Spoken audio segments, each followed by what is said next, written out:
Ayun, matay.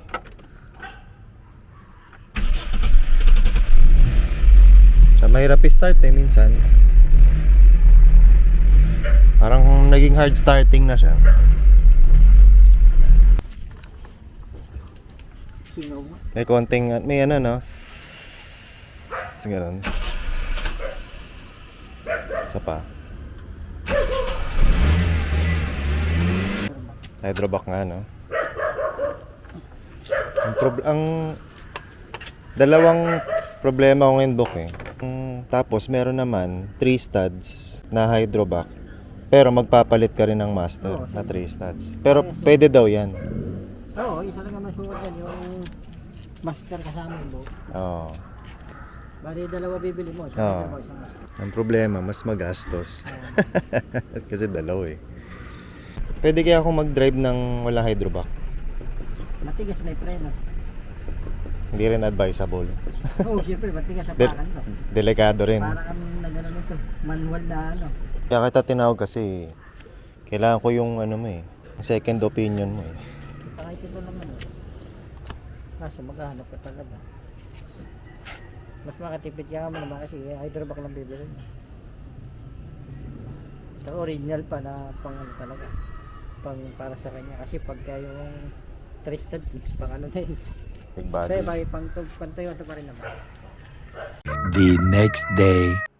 Yo mga kabreds, what's up? Another day, another vlog. So, confirm na nga no, upon testing, upon checking sa mga previous episodes ko na nalaman na natin na brake booster o yung hydrovac ang problema natin. Kaya bumabagsak yung vacuum reading.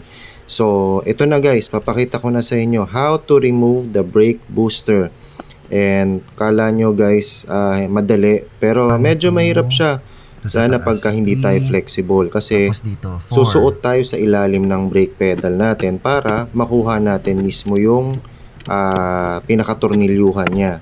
So, kung makikita nyo dito sa vlog ko, 4 na bolts nag-hold sa hydrovac natin. Kung maaari guys, gamitan nyo ng mga extension. Kagaya nitong ginagawa ko guys kasi medyo masikip, medyo tight yung space na paggagalawan natin. May mga proper tools tayo guys, hindi lang itong wrench. Mas madali natin siyang matatanggal. So sana guys panoorin nyo to from start to finish and hopefully may matutunan din kayo sa episode na to.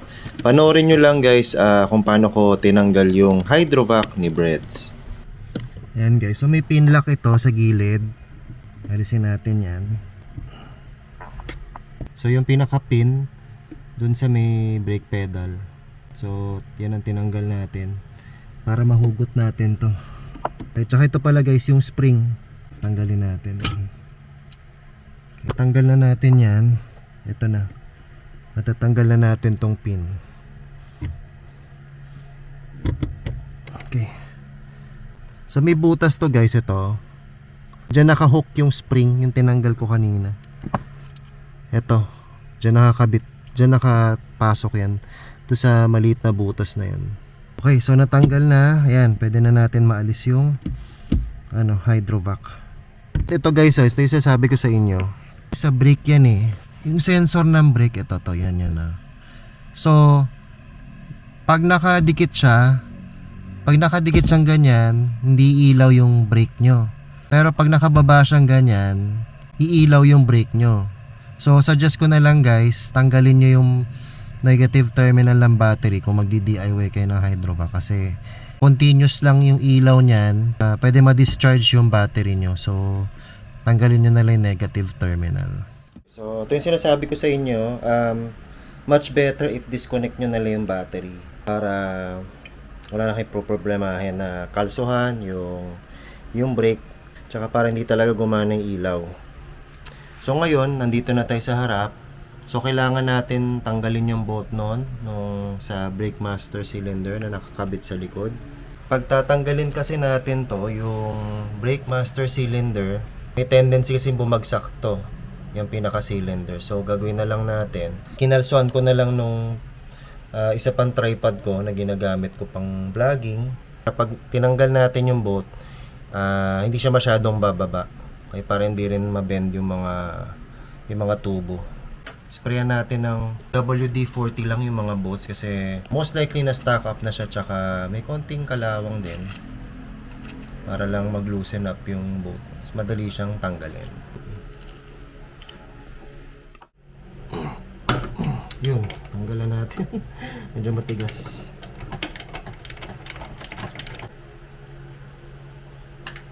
Ayan guys, so yung kalawang, di ba? Ayan, kaya mahirap siyang alisin. Yung bagong hydrovac, lalagyan natin ng konting grasa para hindi siya kalawangin. Para mas madaling tanggalin. Ayan, so mas mahaba na siya para mas maabot natin yung bolt sa baba. Ayan.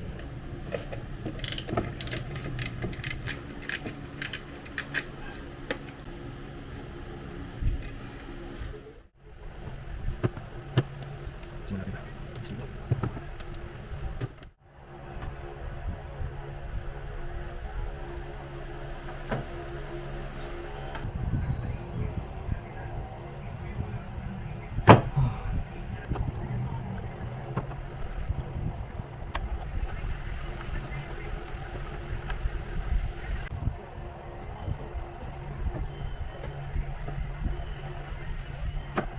Ng pansalok guys. Parang hindi tumulo ng tumulo.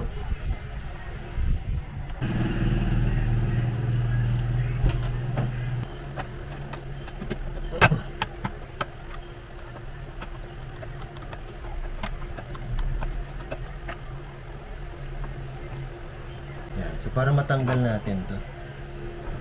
Brake master cylinder. So, natanggal na natin guys. Yay!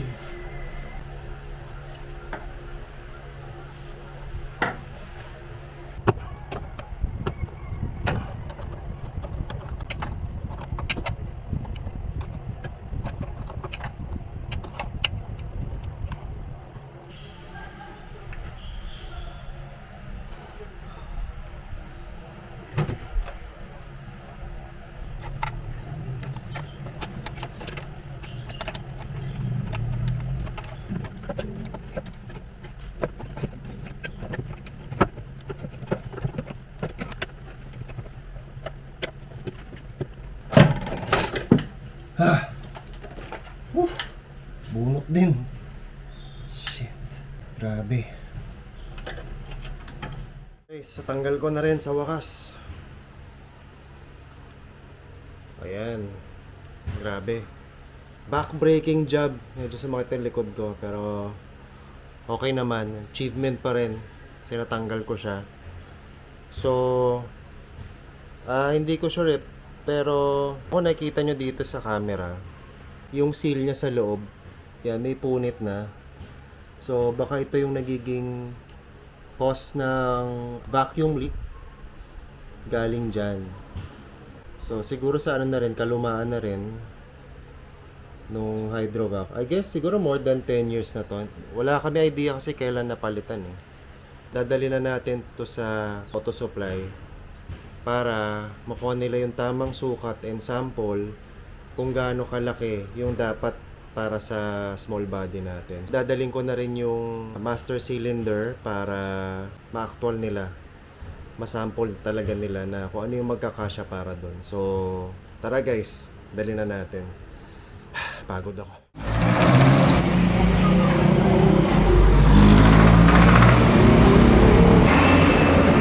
Hydrovac.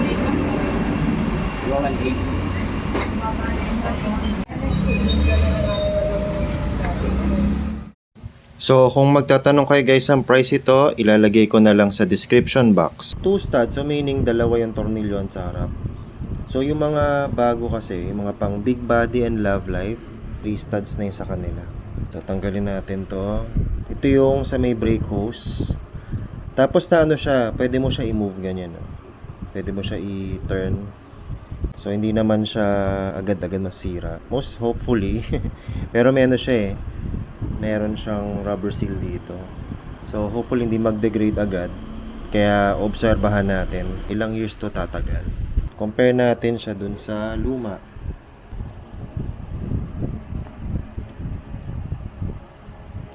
Hindi ko lang alam guys kung kung ano yung manufacturing date nito Walang nakalagay kasi. Pero original to guys. Kasi Bendix. Ayun kung nakita niyo yung pangalan. Yan, Bendix. Orig to Pero kasi wala nang mahanapan na parts. Yun ang problema. Japan pa na sulat O, diba? Legit. May punit na rin. Yan. So ito pala guys, tatanggalin natin to kasi lilipat natin dun sa kabila. Iba yung size mas makapal to Ito tayo magbabase dun sa height dito, dun sa may pinaka base. Mas mataas tong isa ito, mas mataas to.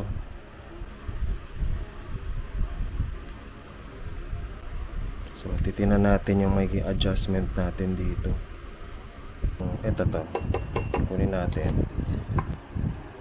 14mm, tapos kailangan natin ng pangontra. Pasok natin, then kontra natin. Yan.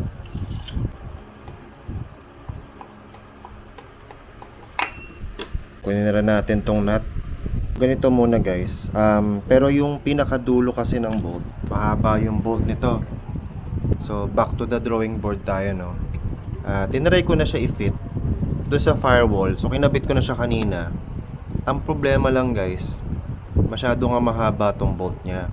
Nung tinatry ko na siyang ipasok doon sa brake pedal, hindi ko maipasok doon sa may butas din ng brake pedal kasi dahil nga dito sa bolt na mahaba yung bolt niya Dahil sa mahaba yung bolt, hindi ko rin maipasok yung pin lock nito.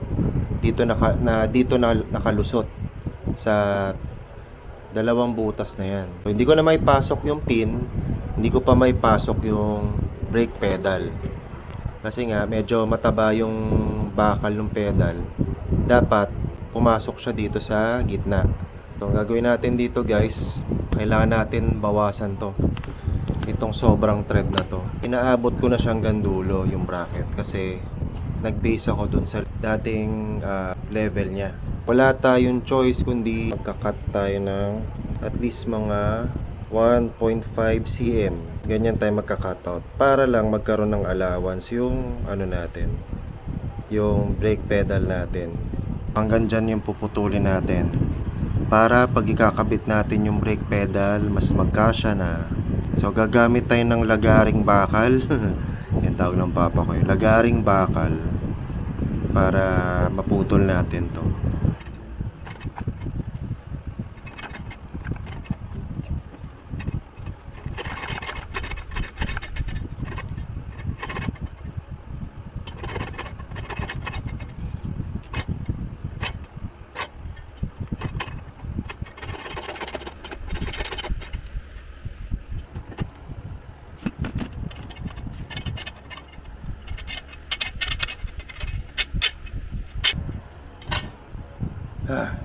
Putol ko na.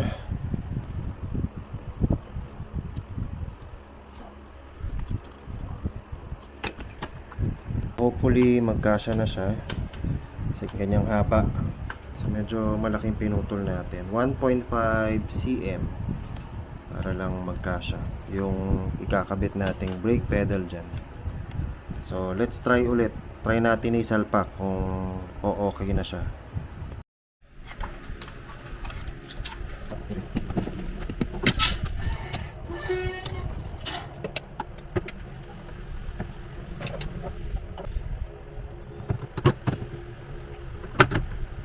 Ipasok na natin to yung bracket sa pagitan ng pedal. So yung sinasabi ko sa inyo guys, medyo makapal kasi yung brake pedal Pag di natin kasi pinutol yan, tatama dun sa bolt. So kailangan natin talaga putulin. And then crucial part is kailangan natin malaman guys kung papasok na tong pinaka pin lock nya. So yun kasi isa pang concern natin. Pag pumasok to guys, ibig sabihin okay na yung pinagputulan natin. Okay? Dapat pumasok to.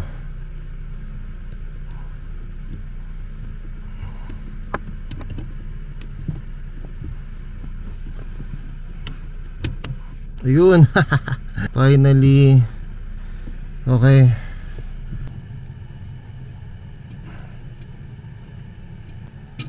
Yan.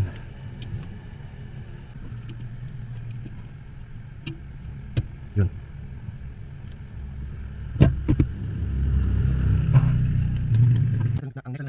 So ibabalik na natin yung apat na nut. So like I said kanina, no, medyo tight yung space. Gamitan nyo ng mga special tools ito. Kabit na natin yung brake pedal. Asa na ito to? Kabit na natin, ayan.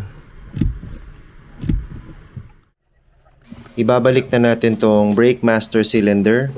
Dalawang bolts lang yan, magkabila.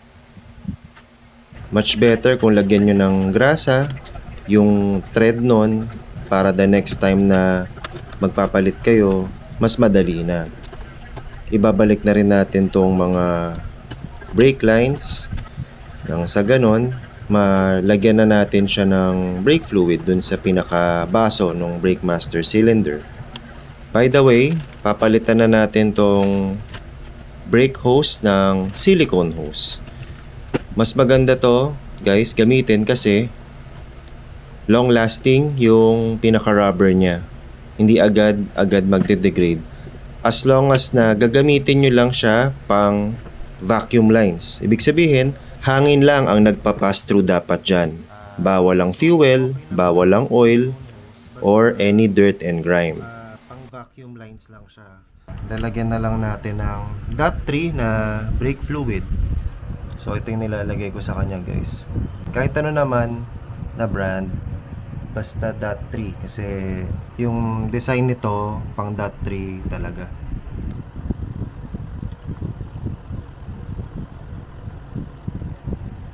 Hanggang sa max level lang. Yan. Okay na tayo dyan. Huwag natin sobrahan. Every time humawak kayo ng brake fluid, kailangan lagi kayo may pamunas.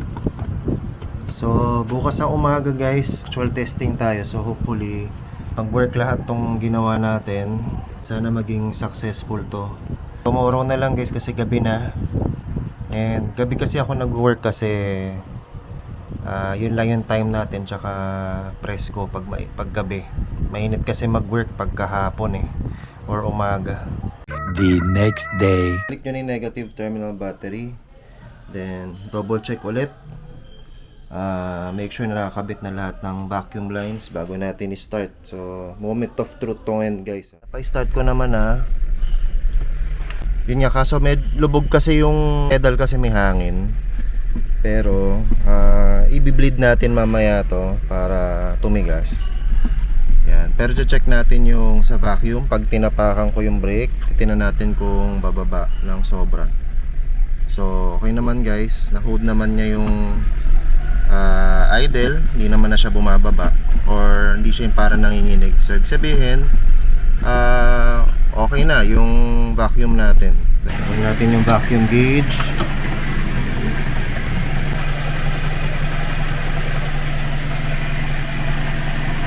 Yan, double check natin kung ma-hold na yung vacuum.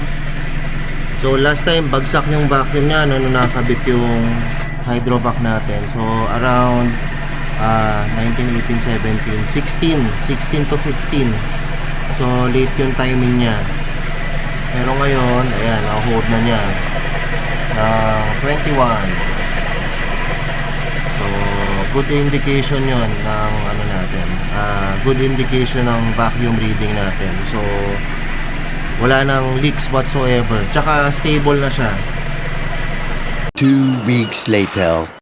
So guys, na-bleed ko na rin and na-test ko na rin yung hydrovac for almost 2 weeks, and I must say, maganda naman yung stopping power niya. Hindi lang siya compare nung sa double diaphragm na hydrovac na mas malambot. Pero okay na rin kasi yun lang talaga yung afford natin sa ngayon. Importante, nakaka-stop tayo and nakakapreno. So, maraming salamat, guys. On the next episode siguro gagawa ako ng video on how to bleed your brakes on all 4 wheels para mas maganda yung preno natin. Shoutout kay Genesis Lelina 3189. Maraming salamat sa'yo, sir. Keep it up and subaybay lang kayo sa mga further episode ko kay Breds. Thank you, guys, sa panonood. See you guys next time. Ingat kayo and ride safe.